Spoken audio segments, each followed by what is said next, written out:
उत्तर प्रदेश के वाराणसी में ज्ञानवापी व्यास जी तहखाने में पूजा अर्चना शुरू कर दी गई है।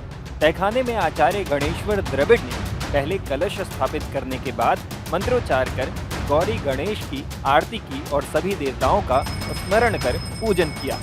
लेकिन मौजूदा तहखाने में किन देवी देवताओं की मूर्ति स्थापित की गई, जिनके दर्शन आप कर पाएंगे? आपके मन में भी ये सवाल उठ रहा होगा। इसका पूरा डिटेल सामने आ गया है। दरअसल ज्ञानवापी के एएसआई सर्वे के दौरान भी व्यास जी तहखाने में देवताओं की मूर्ति पाए जाने की बात सामने आई थी। 31 जनवरी को जिला जज डॉक्टर अजय कृष्ण विश्वेश की तरफ से हिंदू पक्ष की तरफ से दायर अर्जी पर नियमित पूजा का अधिकार दिया गया। जिला प्रशासन को 7 दिनों के भीतर वहां पूजा की व्यवस्था करने के आदेश दिए गए। इससे पहले वाराणसी कोर्ट ने व्यास जी तहखाने का रिसीवर डीएम वाराणसी को नियुक्त किया था। उन्होंने 1 फरवरी तड़के सुबह करीब 3:30 पर पहली आरती संपन्न करा दी। बताया जा रहा है कि एएसआई सर्वे के दौरान तहखाने से मिली मूर्तियों को दोबारा रखकर पूजा शुरू कराई गई है। ये व्यवस्था प्रशासन की तरफ से की गई। दरअसल सर्वे के दौरान ज्ञानवापी परिसर में 55 मूर्तियां मिली थी। इनमें से ही 9 मूर्तियां और राम नाम का शिलालेख व्यास जी तहखाने से मिला था। मीडिया रिपोर्ट्स के मुताबिक मूर्तियों में 2 हनुमान, 2 भगवान विष्णु और 1 भगवान गणेश भी शामिल हैं। इसके अलावा शिवलिंग, अर्घा और गंगा जी के वाहन मगरमच्छ की आकृति भी मंदिर में रखी गई है।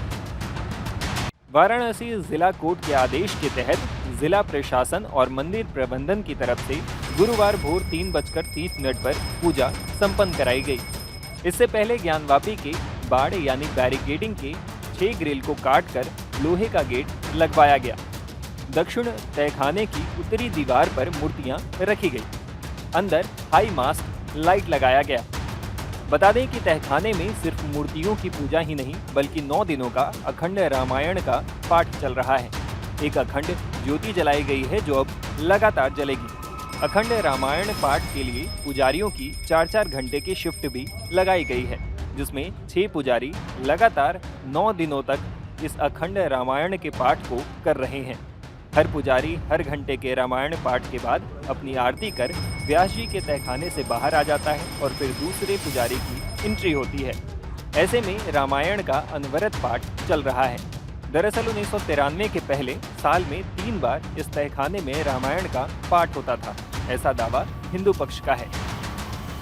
बता दें कि काशी विश्वनाथ मंदिर में मंगला आरती से पहले गुरुवार की सुबह व्यास जी तहखाने में मंगल हुआ। तहखाने में विराजमान देवी देवताओं की पूजा 31 साल बाद हुई। सालों से बंद तहखाने का द्वार खोलने से पहले वैदिक विधान के अनुसार अथर्व वेद के विशिष्ट मंत्रों का उच्चारण किया गया। ये मंत्र तब पढ़े जाते हैं जब किसी देवालय का द्वार लंबे अंतराल के बाद खोला जाता है। टाइम्स नाउ भारत डिजिटल की रिपोर्ट।